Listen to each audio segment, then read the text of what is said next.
to make an introduction since we've all been personally introduced now, but I just wanted to maybe give a very brief summary of Buddy's background, just to get things started. So Buddy is a joint professor of bioengineering and chemical engineering at the University of Washington. He wears many hats, so it will take me about a minute to go through some of these hats.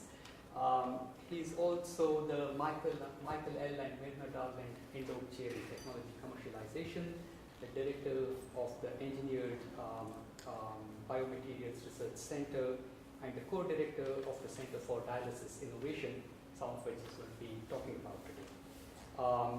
Buddy's research interests encompass the synthesis, modification, and characterization of biomaterials and studying their interactions with living tissue for various medical applications. He is the author of numerous publications, over 400, I believe, from one source that I read online. He's also received numerous awards, too many to mention here, but I just want to highlight that he was inducted into the National Academy of Engineering in 2002, and in 2014 he received the Lifetime Inventor and Innovation Award from the University of Washington. So we are honored to have him here today, and I really wish we had a bigger audience, but we will be privileged to get a personalized lecture about dialysis. Yeah. Thank you. Okay, good. Well, thank you. And nice to have somebody to listen to.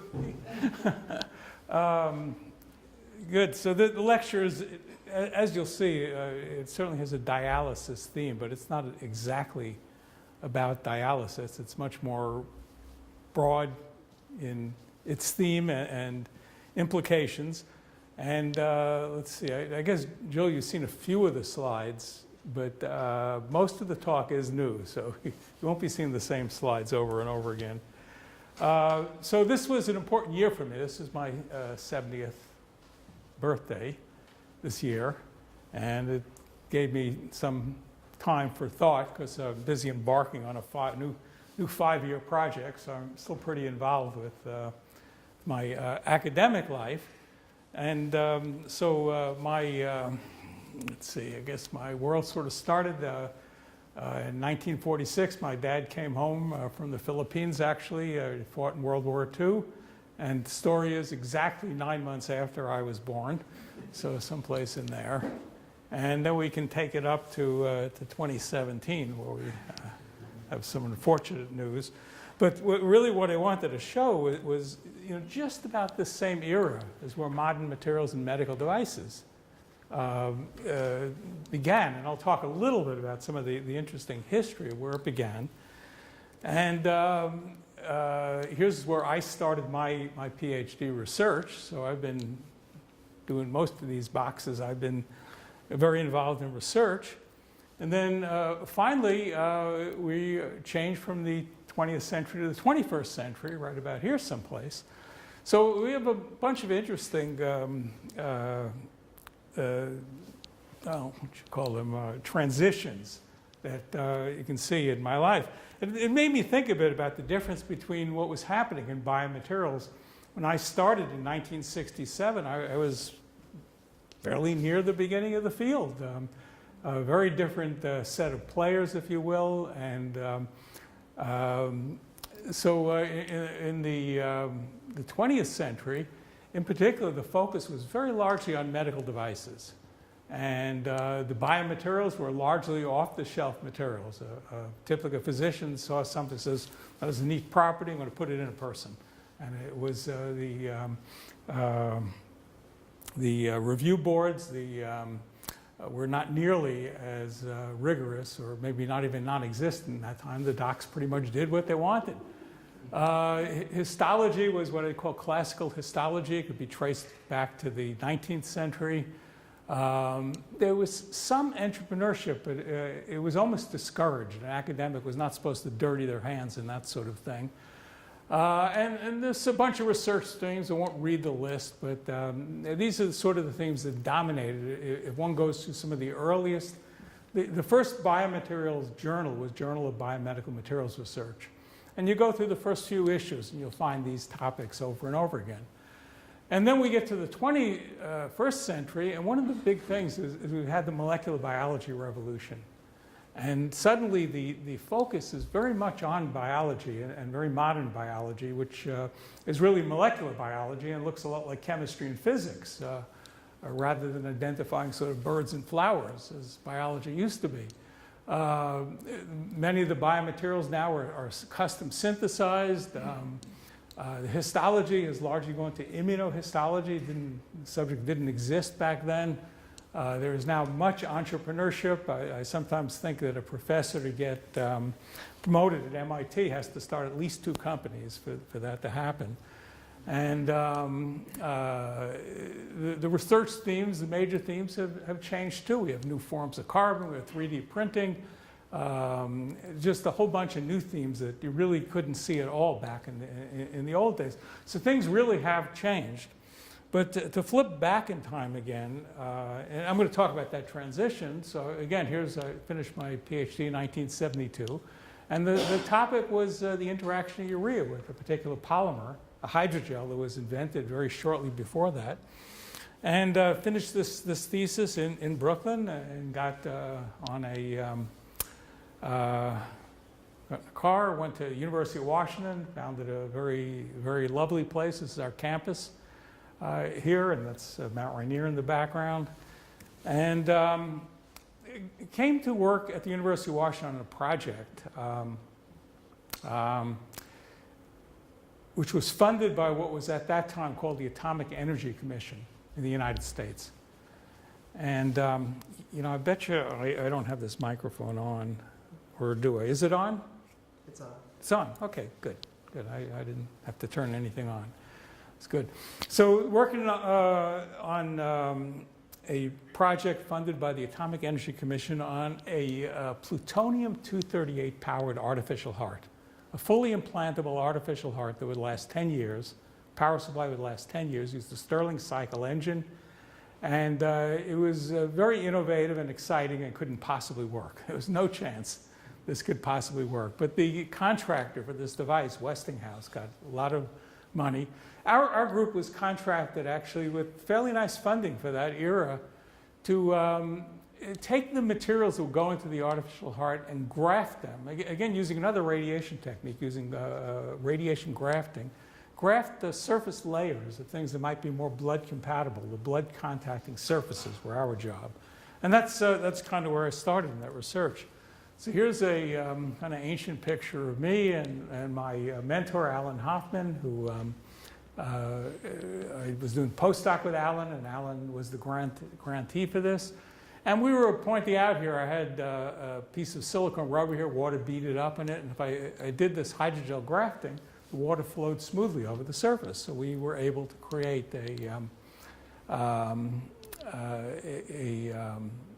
different type of interface for the blood. And let's see. So one of the things, and I'll talk more about this, in fact, I'll re-show this slide later in the talk because I'm going to elaborate on this. But we did some experiments on these materials. We were funded, again, the funding was for hydrogel coatings. And the thinking was, what could be more blood compatible than water? So let's just increase the water content of the hydrogels and make things more blood compatible. It seemed very logical. But what we had here was a series of polymers, and on the x-axis we have water content in these grafts on the surface, and the platelet consumption was damage or continuous turnover of platelets by animal, actually a baboon, and I'll tell you more about that. And much to our surprise, we got exactly the opposite result we expected. That the more water in there, the more damaging the platelets was. And it was a linear curve over quite a few different materials.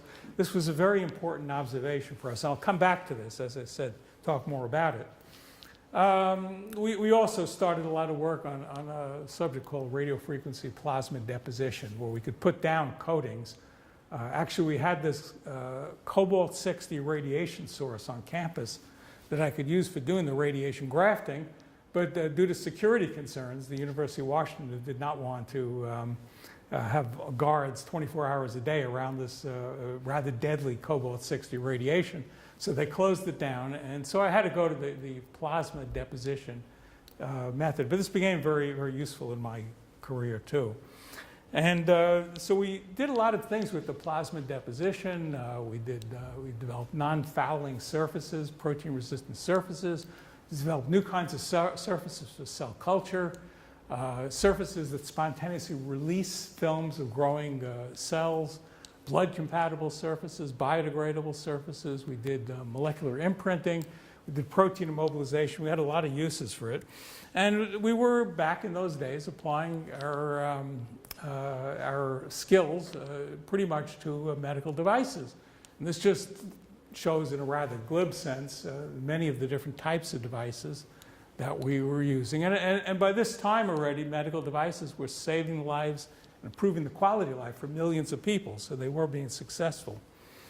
And again, this just is emphasized here with some numbers. I'm not going to read the list of devices, but the numbers are in the millions per year going into humans. This is kind of updated to the present times. And we have a healthcare market, just the US alone is someplace over $3 trillion. So a lot of money is going into healthcare. But there were two important experiments I did, both with that plasma deposition system, the surface modification system, that very much transformed my thinking about biomaterials. And if we look on this side of the slide, I was working with a company doing intraocular lenses, pretty early intraocular lenses. And we developed a surface coating, a fluorinated surface coating for those lenses that had a lot of advantages in terms of the way it interacted with cells and culture, the way it interacted with proteins. It seemed very desirable, and the company liked the results too we got, and actually commercialized it. And in a phase 1 clinical trial, they put it into 60 humans. And about 6 months later, the company calls me up and says, you know, your lens looks great in the patient's eyes. But unfortunately, we can't tell the difference from the control, which also looks very good in the patient's eyes. And I was kind of baffled about that, because this was a Teflon-like surface versus a polymethyl methacrylate, lucite-like surface. Entirely different surface chemistry, entirely different in vitro bioreactions, and yet it healed exactly the same in the human eyes. So that was interesting, but then just about the same time I was working with an orthopedic device company. And they were working with a cobalt chrome molybdenum alloy and wanted to improve integration with bone. So they asked me again to do some surface treatments. And we did. We took one and we made it a positive charged surface, took another, made it a negative charge. We did a fluorinated surface. We did a hydrocarbon surface. 4 very different surface chemistries. We demonstrated these coatings on this metal would not delaminate under any conditions. And the company implanted them in animals for a month in bone. Then did histology, called me up and said, you know, all of them look the same. You're sure you did surface treatments? And we were quite confident. Why did they all heal exactly the same? Well, again, you'd like to believe that different materials, different chemistries, different surfaces heal in a unique manner. And so we actually did some implant studies. And each of these bars is a different kind of material. Some of them actually had protein immobilized to them, but there's titaniums and polyethylene, and this is a polyethylene glycol-like surface. And much to our surprise, what we're looking at here is the foreign body capsule thickness. And basically, within the error bars, these were essentially all the same. And they all looked similar, very similar in healing. It didn't matter what chemistries. We had wettable materials, we had hydrophobic materials. They all healed essentially indistinguishably. So we started thinking, the first conclusion is, hey, all this surface property stuff doesn't matter. But it wasn't a good conclusion, because number one, we knew that biology used surfaces with very great elegance to do its work. And also we had ample evidence from our blood compatibility studies that blood responds to surfaces. And finally, in vitro, in cell culture, if we change the conditions of the cell culture dish, we always got, or the chemistry of the cell culture dish, we always got profound differences in cell attachment, cell spreading, cell differentiation. So in vitro, it did make a difference. Surfaces were important. We started thinking a lot about the surfaces of cells and the surfaces of extracellular matrix that might give us clues to how biology did the work. But we were still kind of stymied by this particular reaction called the foreign body reaction, where we have a biomaterial here. Within 1 second of immersing it in biological fluids, it's completely coated with proteins. We've done this measurement. You can't get it in and out of the solution quick enough not to get a full coating of proteins on a material. About 2 days later, these macrophage cells come along, and they basically are programmed by evolution to get rid of foreign objects in your body. And they're very unimpressed by the biocompatibility of our biomaterials. They just want to eat it up. So they attack it. They attempt to engulf it, spread out. They find they can't do that. They are frustrated and give off a shower of cytokine signals that leads to a collagenous encapsulation. And this basically happens to essentially all what we call biocompatible biomaterials. This is an SEM view. It's a very nice image of this thing is a glucose sensor. It's been 6 months implanted in a rat. And in this type of image, this is what normal tissue looks like. It's open. Glucose could diffuse to tissue like this. There's this dense capsule around it. Here's some macrophage cells, and here's the glucose sensor. It's why glucose sensors fail. In fact, we could sort of make a list of what I call encapsulation issues. These are just obvious things, problems with this encapsulation, where electrodes are walled off, sensors are walled off, drug delivery systems are walled off. The breast implants have terrible problems with this encapsulation. Hydrocephalus shunts get a dense sheath. Glaucoma drains fail. Bone healing, pacemaker healing, vascular grafts, all these devices have problems from this sheath. And you can even look at an article like this. This is called New Devices in Glaucoma Surgery, Expert Reviews in Ophthalmology. And the authors point out reactive fibrosis results in the long-term failure of these devices. So fibrosis was a problem. And as we say, the body does not integrate the biocompatible device. It isolates it. So maybe our biocompatible biomaterials are really incompatible. We call them compatible, but are they? So my colleague, David Williams, is sort of responsible for this particular definition. Became widely circulated, it's widely used. Is biocompatibility is the ability of a material to perform with an appropriate host response in a specific application. Performs correctly in the body in a particular application. It's a good definition. So I'd like to say the definition is accurate. But such a definition doesn't provide us with any information. If we want to make something more biocompatible, if we wanted to test the biocompatibility, that definition offers us no really insights into what's going on. And furthermore, the biocompatible biomaterials provoked an inflammatory response that persists as long as the implant persists. Years, we still get an inflammatory response. So we were looking for a way. Is there a way to trick the body to get around this response? And we have over the years found a few, but maybe our biggest success has been with porous materials. And there were studies going back into the 1960s, maybe even earlier, showing if you implant a porous material and the same material in a solid form, you get different healing responses. But it was never really very defined what was going on there. And the issue, this is maybe a typical porous material, and the problem that we sort of identified is these materials have a very broad range of pore sizes. They have big pores, medium-sized pores, small pores. People give an average porosity for these materials, but if you wanted to know what porosity or what pore size was best for healing, how would you tell from a material like this? So my PhD student, or with my PhD student, we invented a new way to make a material that has one and only one pore size. And so we took microspheres, here's what they look like. We put them through a sieve, so we got a very uniform size cut. We then ultrasonically shook them so they packed like close-packed tennis balls. We gently heated them so they sintered or fused with each other. We surrounded them with a monomer solution and solidified that monomer solution, polymerized it. And then finally, we solubilized out the microspheres, leaving us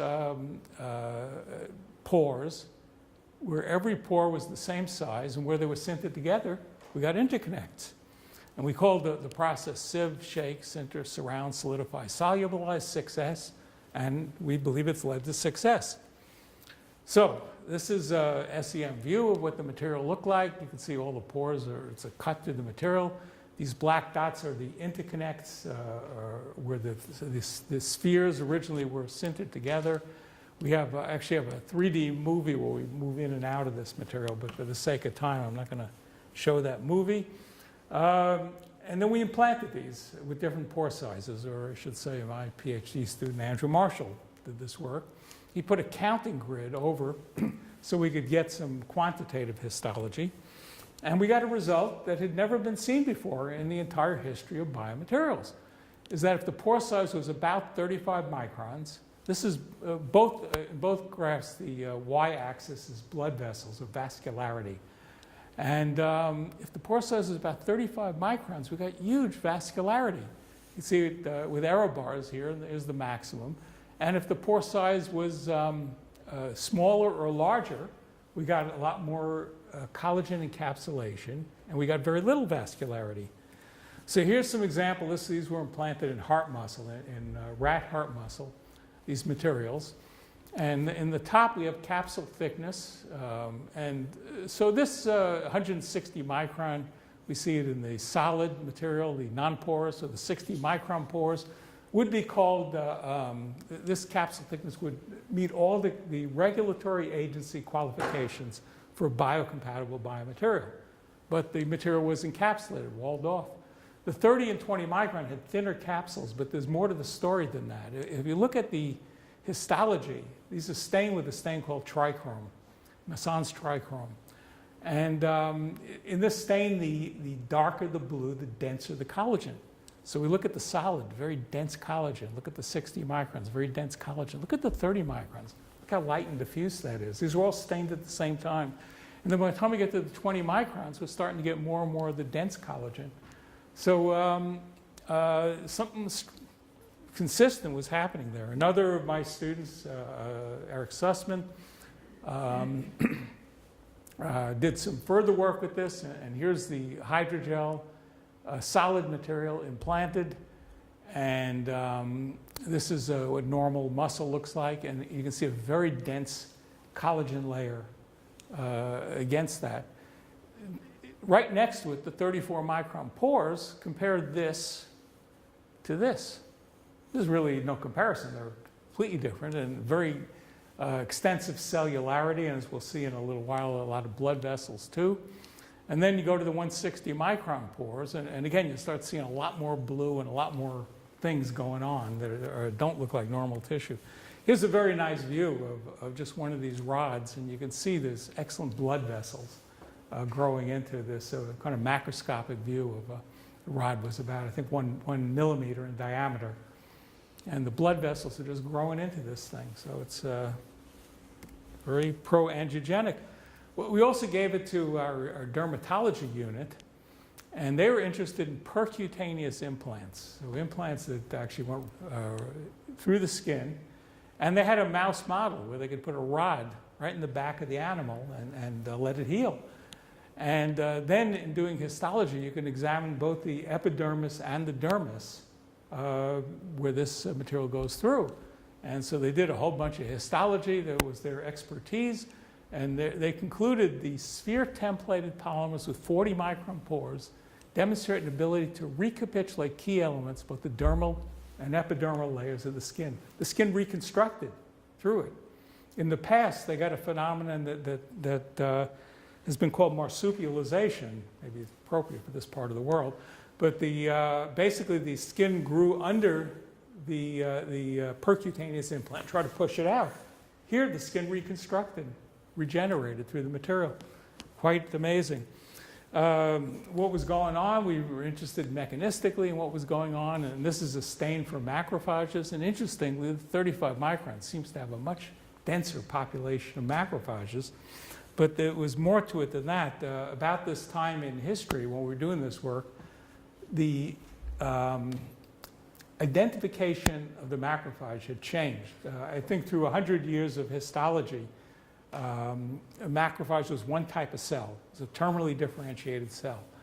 But starting with some work, I believe, by this man, Mantovani, he demonstrated there are actually different flavors, or he called them polarizations of the macrophage.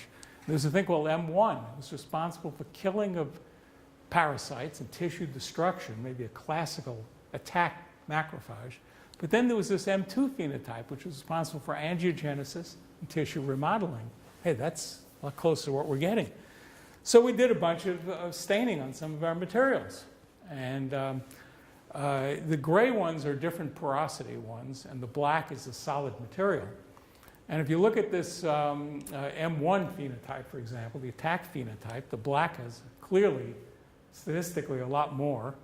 If you look at the M2, our 40 micron does have the highest M2. The statistics are a little rough and ready, but compared to the solid material, basically this was statistically significant, and we had more M2 in the porous materials. And then there was a mixed phenotype, M1, M2, that showed up pretty frequently, and the solid material had less of that than the porous materials. So it did look like at least this suggests the M2 phenotype was important to where we're going. Well, it's kind of led the philosophy that's driving a lot of what we do now is control the macrophage and let it do the healing, and reconstruction. So the macrophage is an interesting cell because it knows what to do and when. And the macrophage can make practically any cytokine. It's just a huge list of cytokines they can make. And the macrophage makes them at the right time, and it makes it cheap, and it makes it sterile, and it makes it FDA approved. Macrophage is a wonderful cell. So we pretty much these days think about how we can direct the macrophage down to the M2 phenotype and let it do the work, doing the healing and reconstruction. Well, this work was exciting enough. It led us to spin off two companies, actually. The first company made the biomaterial. And that company, called Helionics, spun off a second company called iStar Medical to make a glaucoma drain, which kind of looks like that. And out of this material, it heals into the sclera. It heals without scar and continues to drain due to the vascularity we create in the sclera. And it has a CE mark now and is being sold in Europe. And they're trying to raise $60 million so they can do a clinical trial in the US now. But it's looking very promising. So a little bit to summarize this part, the 6S materials have shown good tissue integration in so many different sites. And we've used many different biomaterials. It's the pore size that's important. So we can ask why there's universal healing, and that seems to be explained by the macrophage. It's actually part of a much bigger project to really understand that healing. But thinking about the definition of biocompatibility now, we have a polyhema with pores, or a polyhema hydrogel solid. It's the same material in the same application, the implant site. How do we call both healing reactions biocompatible? At the moment, we have no way to distinguish them. The regulatory agencies don't know what to do with this. So I think we're going to be in a transition when we can get this kind of healing versus this, which is what the agencies now accept. So that leads me up finally to one of our major applications these days, new applications for the 6S materials, which is our Center for Dialysis Innovation that I co-direct with Jonathan Himmelfarb, who's a co-director. But a little history, it's kind of interesting. This man in the center is Wilhelm Kolff. And in Nazi-occupied Holland, Dr. Kolff demonstrated for the first time in human history that a patient in end-stage kidney failure could be restored, revived, with dialysis. And he did it with sausage casing, he did it with a washing machine, probably used some tin cans to build his apparatus.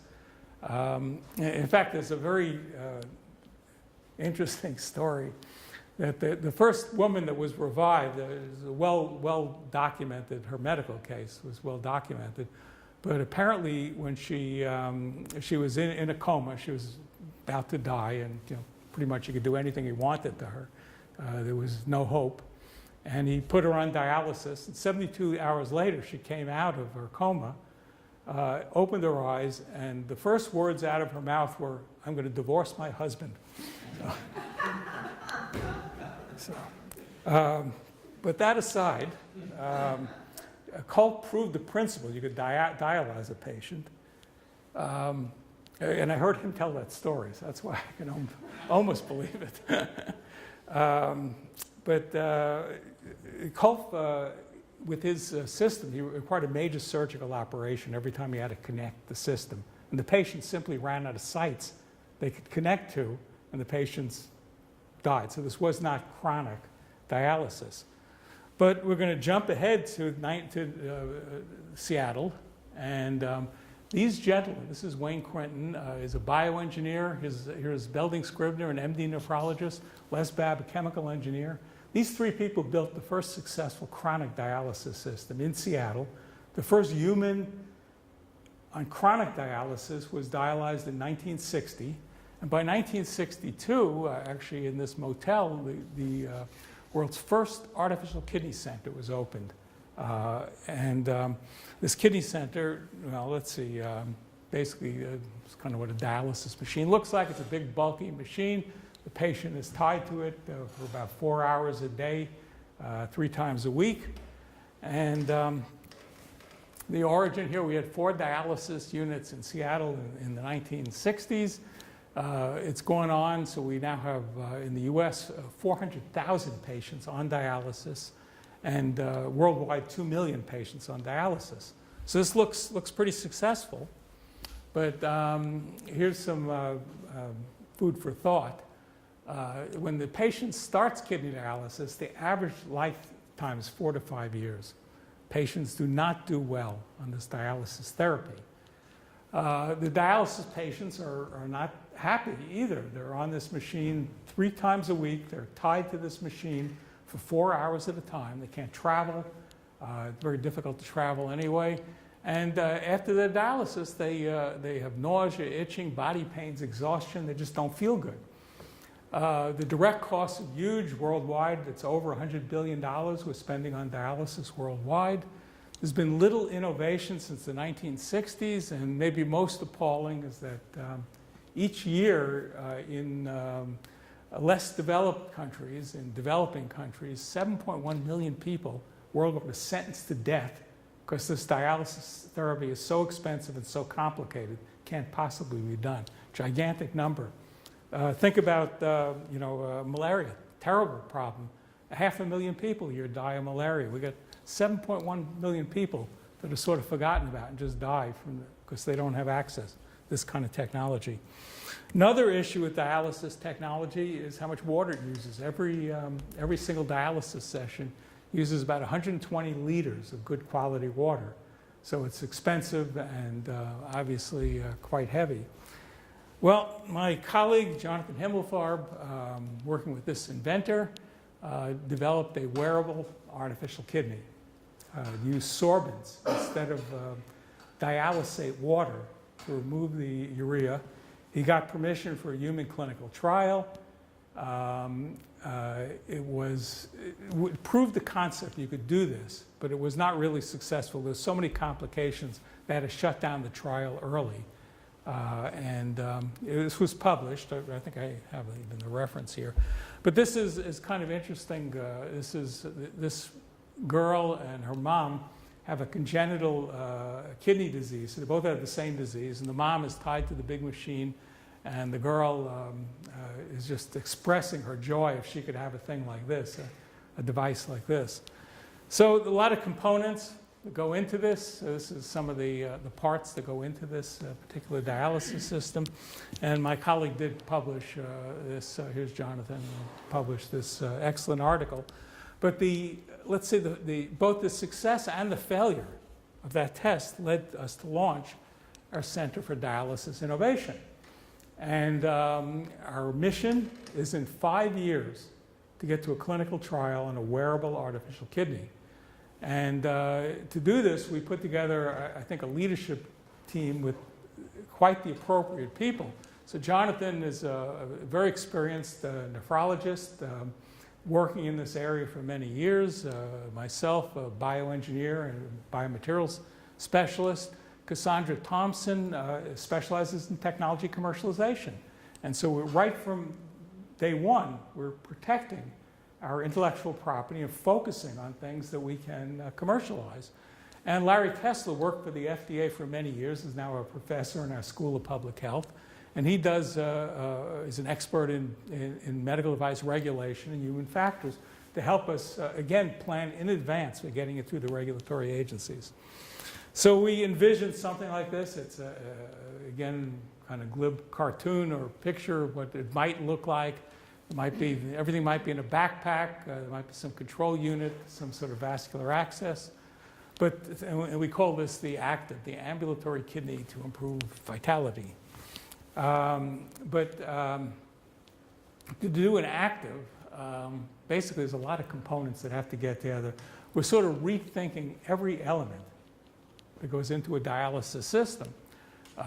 Better membranes and sorbents, sensors to measure things. There won't be a dialysis nurse if you're out running. Something has to control the pumps of the system. How do we get better blood access, blood compatibility? Bacteria and infection has been a big problem here. And then finally, we have to design the device and engineer it and put it all together, and then ultimately translate and commercialize this device, translate to the clinic and commercialize it. So that's our 5-year challenge, and we can examine various pieces of the puzzle. So let's just take a look at the blood access piece of this puzzle. So at the moment, how are we getting blood to our dialysis patients? Well, there's really 3 modes that are being used. There's this arteriovenous fistula. Basically, they connect the artery and vein. The increased blood flow from the artery going directly into the vein instead of going through the heart. Increased blood flow leads to a sturdier, stronger vein that can withstand the puncture by these huge needles that have to go into the arm to get blood in and out. There's also an arteriovenous graft, which is basically a synthetic tube between the artery and vein. And again, the punctures then go into the synthetic tube. And then finally, there's a venous catheter. Usually, what's the name of this vein? Anybody? Anatomy here? What's up the jugular? It's subclavian. Yeah, I think that's the vein it goes into.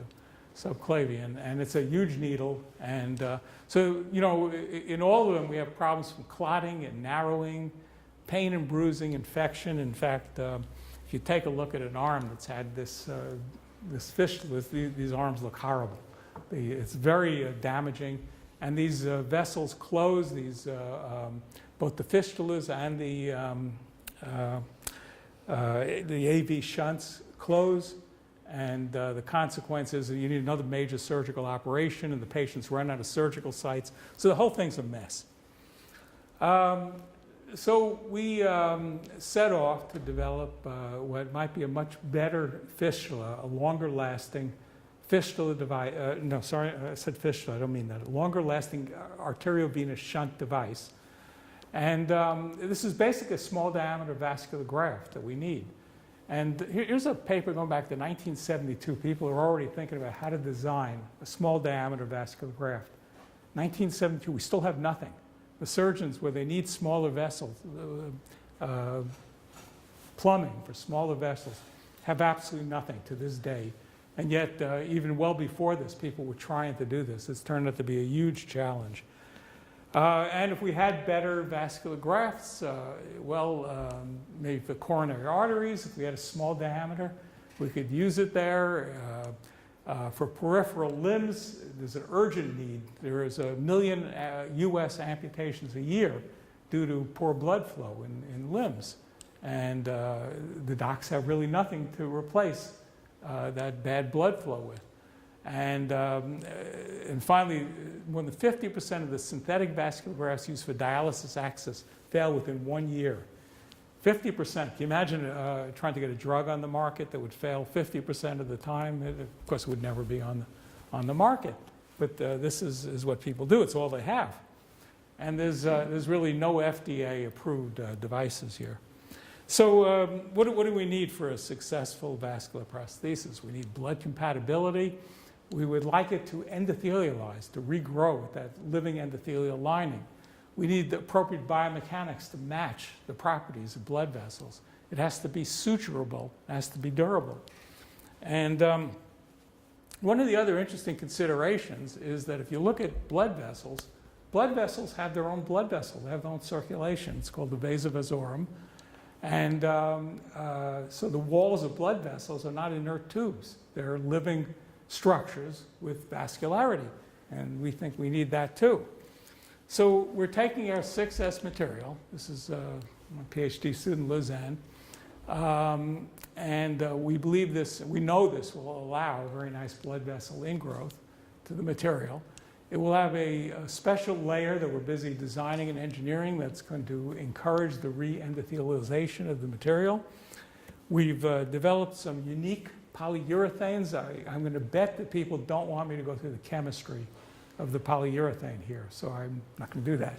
But if anybody wants to talk about it later, I like this stuff. But it has some very unique properties, and one of the most important, it's very biostable, and we can adjust the soft and hard segment ratio. So this is the Young's modulus of native artery, and we can adjust the properties of quite a range. We can get a material, a biomaterial that has a very similar modulus, so we don't get this modulus mismatch that leads to flow disturbances when we connect this into the blood vessels. So this is, again, what the materials look like. You can see our 6S structure here. This is actually the surface we're going to be using, gel surface that allows us to grow the cells on the surface.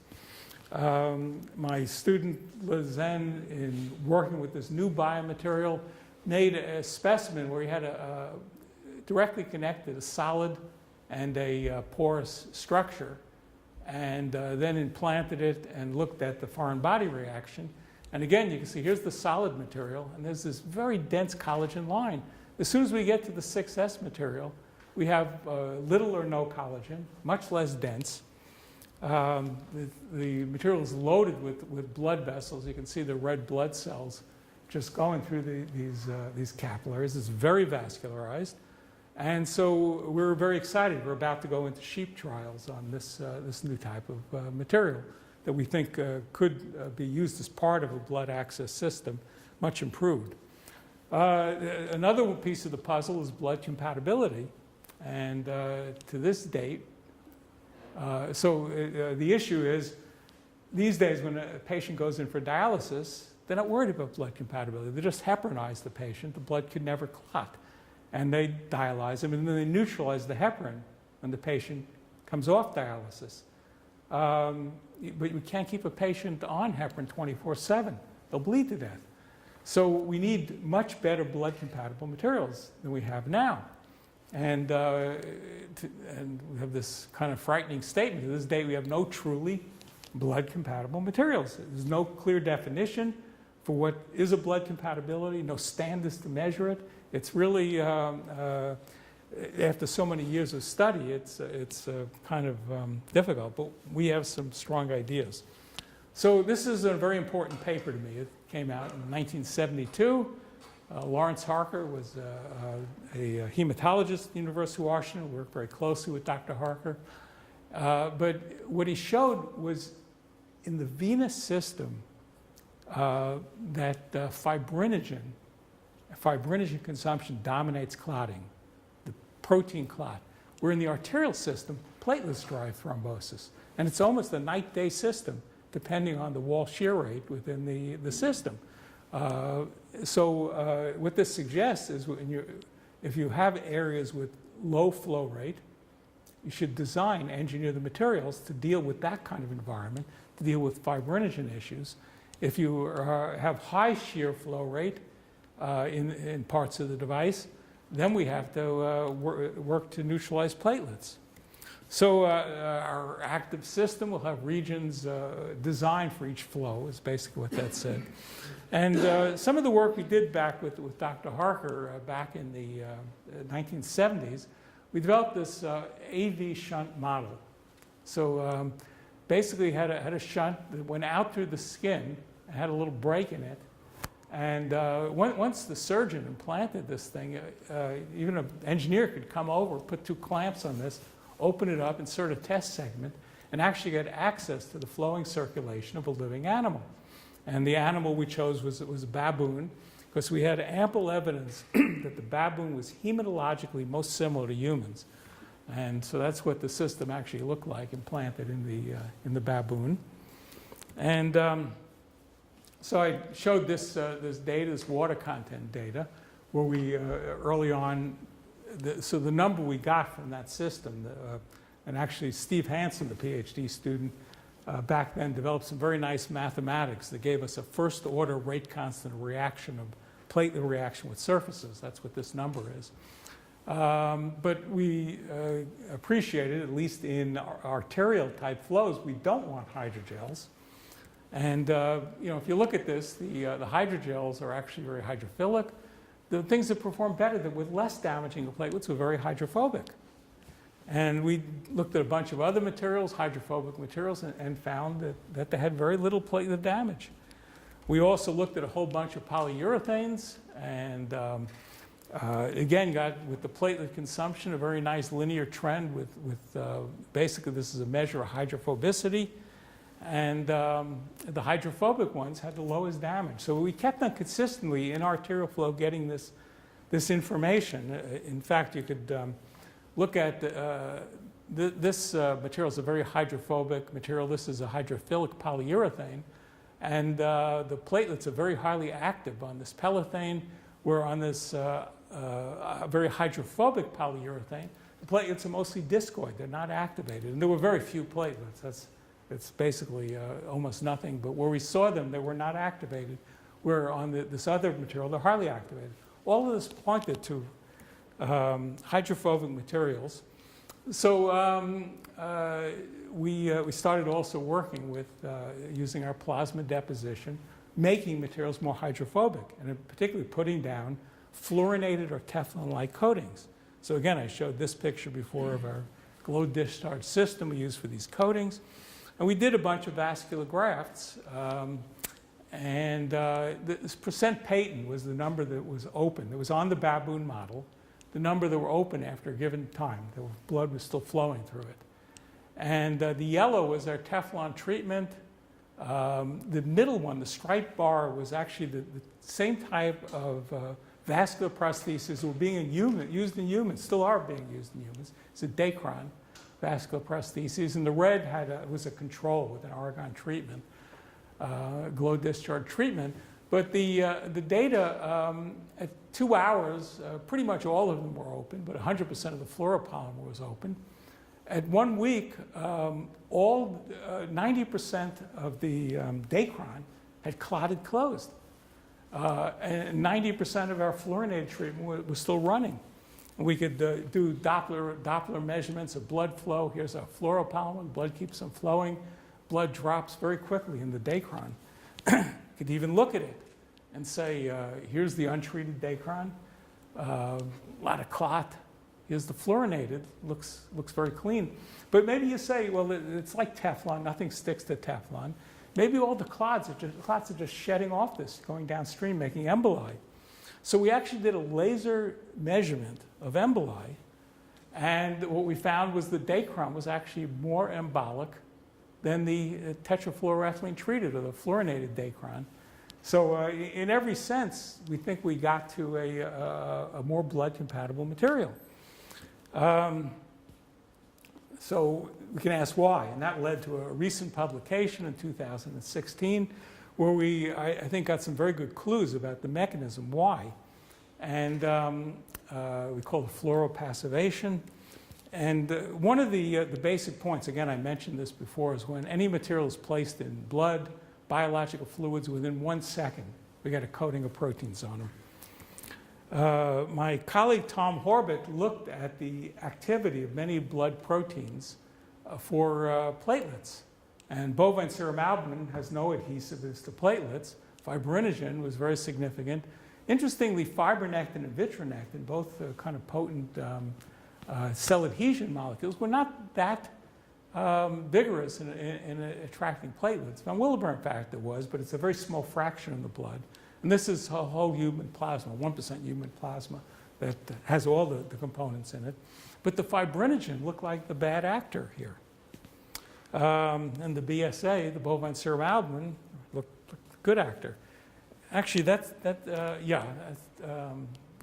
this actually, well, use the bovine, but bovine and human albumin are actually very similar. So you consider the key proteins in the blood. Albumin is 55% of your blood, the major protein component. And even back, this is a paper, again, historical piece of evidence, goes back to 1974 from Don Lyman, where he suggested that if the albumin concentration on the surface was high, you had an area of non-thrombogenicity. Whereas low, you had all kinds of clotting problems. So we kind of revised our hypothesis for blood compatibility, and we said that maybe higher albumin to fibrinogen ratios are good, but the ability of albumin not to be displaced from the surface by undesirable proteins was very important. And so we actually took 4 materials that are widely used in stents, in heart stents. These are used clinically in humans now, all these 4 materials. And one of them was a highly fluorinated material that's used in the Abbott Xience stent. And let's see, we did a whole bunch of things to test this hypothesis. I'm not going to go through that now. But one of the experiments we did, the surface has to retain albumin. So we absorbed albumin and saw how readily it could be eluted with SDS. And what we wanted was surfaces that it was harder to elute the albumin from the surface. So we have this ratio, you'll see, adsorbed versus amount retained. Basically how tightly the protein is stuck to the surface. And so here's an example of looking at the adsorbed is the black bar, the retained is the white bar. This is albumin. And we have this ratio of adsorbed to eluted, which came out 3.0 for albumin. Look at the other materials, 49, 23, 27, 50. The other materials would not retain the albumin at all. Even though the albumin was the major component in blood, it was displaced by the fibrinogen on the surface. We did, so that there's that number. We did a bunch of other experiments here with different kinds of protein mixtures and all. And in every case, this fluorinated one came out 3 versus 60, 20, 35, 20. Here's some other proteins, 2 versus 25, 19, 27, 100. What all this says is that this fluorinated surface is acting very, very differently from other surfaces in the way it retains proteins. And the albumin level itself is much, much higher than in other materials. That's the black bar, is how much albumin is on the surface. It was just simply much higher than other materials, the total albumin. And we published a table showing how this polyvinylidene fluoride, hexafluoropropylene, in every case was hugely different from all the other materials used in stents. We also looked at platelet adhesion, and interestingly, all of them adhered about the same number of platelets, but the morphology was very, very different on the different surfaces. And we saw something that we've seen in the past, where the platelets actually go down on this kind of surface. This is the fluoropolymer surface, and begin to spread hugely. They are released, but they spread tremendously and actually coat the whole surface. And we think that may be good. The platelet walls may be actually very blood compatible. Well, so anyway, we're quite committed, at least in the arterial space, to using these fluoropolymers. We have some other polymers we want to use where the blood flow is slow or stagnant in our active device. And I've talked a lot, so let me just finish up here. And I think I tried to throw a lot of conclusions, but I couldn't think of a lot of conclusions, so it's kind of sparse. But new ideas in healing regeneration are indeed here. I think we have some, with the 6S material, particularly some good ideas. And what I see is a revival of traditional themes that have immediate impact on medicine, and kidney dialysis is one of them, and very directly important for patients and economics. And this is kind of taken a few years ago, but it's a large a fraction of the total biomaterials researchers at the University of Washington. It's all professors pretty much in the first row. In fact, it is all professors, and a lot of our students and researchers. So we have a lot of biomaterials research going on at the University of Washington. This is not just my group, it's many different research groups. But this is a picture we just took of my group, and they show great enthusiasm. So with that, I'd be pleased to take any questions and open some discussion up. Thank you. Thank you, Bernie, for an overview that really encompassed more than 40 years of different aspects of research. So do you have time for questions? So, To go back to the first part of your presentation, it looks as if there was something almost magical about 40 micrometers to promote angiogenesis. I missed the magic. Okay, so there's two parts of the magic. Why 40 microns? So the hypothesis is that 40 microns around that range is big enough for the macrophage to get in. You get smaller, and they get, particularly the interconnects between the pores get too small for them to really get between the pores. And is that just for the good macrophage? Or Well, we'll be back to that in a second. Yeah. If the pores are too big, the macrophage can go into the spreading phenotype, the phagocytic phenotype, and we think that's the M1. So there's a trick in the 40 micron. It's kind of a mechanical trick. The macrophage gets in there, can get in there, but finds itself it can't spread. Maybe it thinks it should be doing something else. So actually, we have a 5-year NIH grant. We're in the second year of it now to try and figure out why they work. So we do have a basic biology portion of our work going on too, to try and figure out what's special. Just your question. The macrophages are not dying, are they, buddy? They're just sort of, they're hanging in there, and they look quite happy when you did those cross sections. Yeah. Yes, and we actually are begin to believe, and I think we have some evidence, and in fact, those macrophages actually begin to differentiate into endothelium, into fibroblasts, and are actually making the tissue. We thought they would send out cytokines and bring in the cells to make the tissue. We think they're now the stem cells that are making the new tissue. So those macrophages have to be happy in there. But that's again, almost a heretical position. It could be burnt at the stake for suggesting the macrophage could do this thing, but I'm suggesting it. And we think we have the evidence now to start proving it. Yeah. Thank you very much for your presentation. For 17 years of your research has contributed a lot for medical activities and saved a lot of human life. My question is, have you foreseen about the future or the trend of biomaterial, for example, tissue engineering, bioscaffold, or active biomaterial? Yeah, and again, I think the trend is moving away from the foreign body reaction and moving to this regeneration. So our idea for tissue engineering, a lot of people, and it's a good idea too, we've seen a lot of good results with it. So you take a scaffold, seed it with cells, maybe grow it in a bioreactor and put it into a patient or an animal. We're saying we can make a scaffold where the macrophages go in and do all that work for us. Your own body becomes the bioreactor. So that's the thinking that I have. But again, the whole field, is going towards regeneration. And the fact that just a few years we have a society, the Tissue Engineering Society, Tissue Engineering Regenerative Medicine Society, TERMIS, with 4,000 members, right? It's bigger than the Biomaterials Societies. I think shows the shift in thinking. So with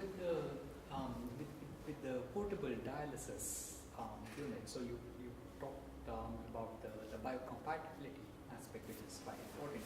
But then there's a lot of other bits, the exchange, I guess the removing of the waste material, the exchange, powering the device, and so on.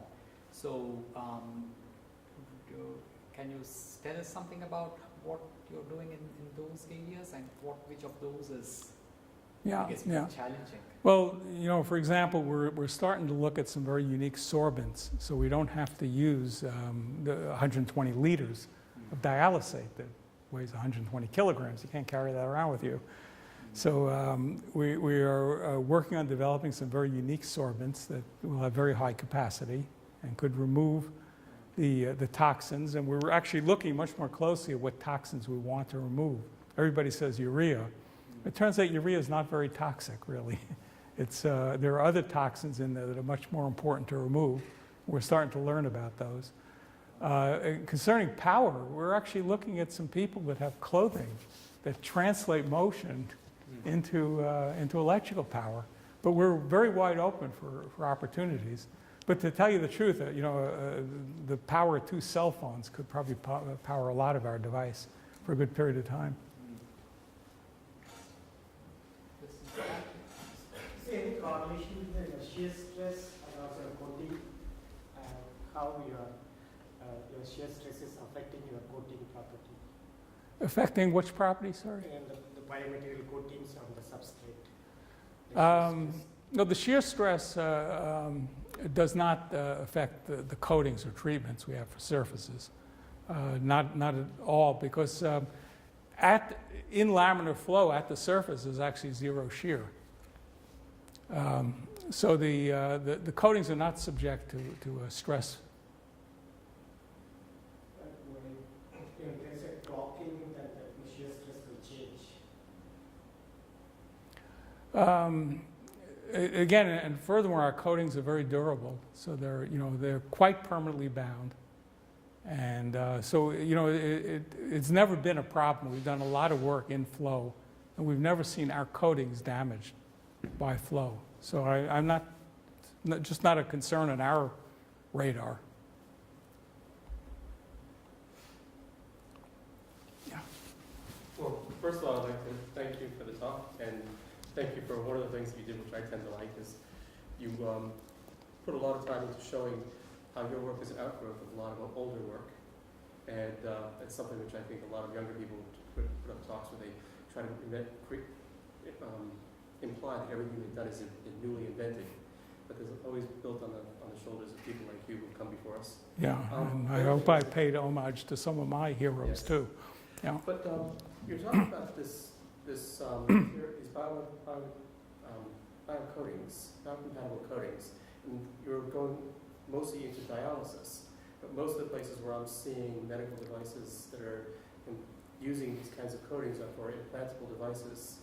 And I'm wondering how much you've looked at the research that's come out of all the implantable devices that have not been successful. There have been some spectacular examples in the media recently. And whether you can draw any conclusions about better understanding what's happened to us in the past and being able to use some of your work to predict how to make better implantable devices in the future. Where you started from with this. Yeah. And again, I think the first example, which is actually now in human clinical, is this glaucoma drain that fails due to the classical reaction. We don't, the sclera loves to scar. We put this stuff implanted. We did a bunch of rabbit studies, planted in the sclera, and all we saw within the material was sclera. It reconstructed the sclera. So so that's a starting point. But we're working with a major pharmaceutical company now on skin wound healing and seeing if we use these ideas for skin wound healing. And my company Helionics is kind of small. They're resource limited for developing in all the possible applications they might go into.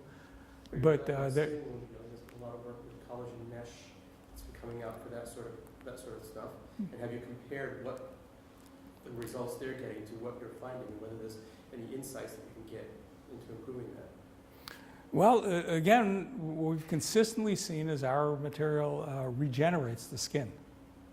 And the work actually started with, again, the dermatology group that was working for 20 years on trying to use laminin 5, which was critical in skin wound healing, try to use this to get a device to heal in the skin, and they never succeeded.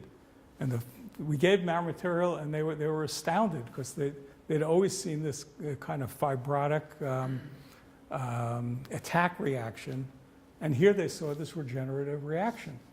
So again, I think by controlling the macrophages to control the healing, we're getting the macrophage knows where it is and knows what to make, and it makes skin. So we're very excited about this. But you know, to go back to the original part of your question, we're very open to collaborating with other groups. The company is resource limited, and they're working on a few devices internally. But you know, they would love to partner with other people and maybe get a royalty stream for using this material. So you know, there's so many potential applications in medicine, and we're just getting started here. And Buddy, the ones that you're using, what is the polymer? I know you don't think that there's, as long as the polymer is doesn't cause an immunogenic reaction. Yeah. You don't think the type of polymer makes a hell of a lot of difference. But what is the one that you're using, that they're using at the moment on the skin, having success with the skin? Well, actually, we in the published papers, we did both silicone rubber and the hydrogel, the polyhema hydrogel. We did both of them. And there was very, very little difference between the two. They basically both healed the same. And so the scleral implant is silicone rubber. It seems like, why would you want to grow silicone rubber into your eye? Well, one of the reasons they used it is it'll work as well as the hydrogel. And the regulatory agencies all know silicone elastomers very well. So it is an easier regulatory pathway.